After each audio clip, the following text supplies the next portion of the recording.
The deal reached to keep schools open in this province. We know CUPE and the province came to an agreement. What is in that agreement? CTV's Queen's Park Bureau Chief Colin has the deal details. Colin.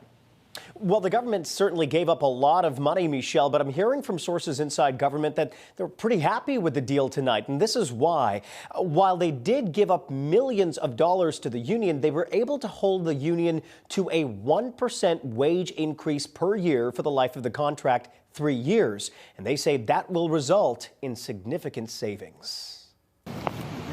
With the strike averted and schools open today, parents were breathing a sigh of relief. Oh, it's great. We're able to go back to work and not be stressed out. Yeah, no, I'm very glad. We were probably preparing for 2 daycare fees for sure, because we would have had to figure out something to do with the kids for today.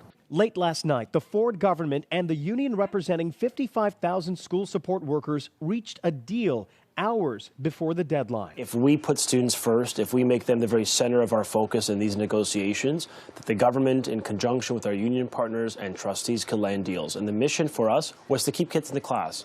And I'm pleased that we've achieved that objective. I thought we did it in a thoughtful and constructive way. But to get a deal and avoid a walkout, the government put significant sums of money on the table.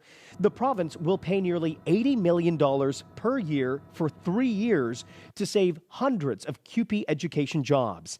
Union members will get a yearly 1% salary increase for the next 3 years. And their sick leave benefits, the most contentious part of these negotiations, were left untouched. Thanks for opening the piggy bank and allowing us to get the services that we needed for our students. They'll thank you too. What is interesting to note is the end date of this contract.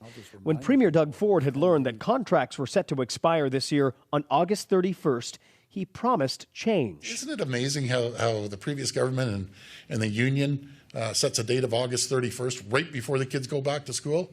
I can tell you that's never going to happen again under our watch after we get through this. The government ended up signing a 3-year deal that ends on August 31st, 2022.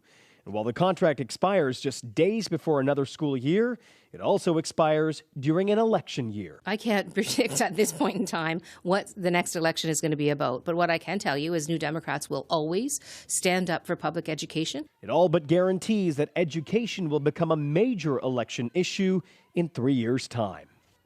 And now that these negotiations are done, the government's attention is going to be turned to the other education unions, specifically the unions representing elementary school teachers and secondary school teachers as well.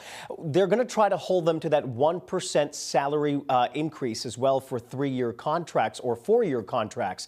But those unions are probably looking at CUPE now, wondering if they opened up the piggy bank for them, maybe they can open up the piggy bank for us.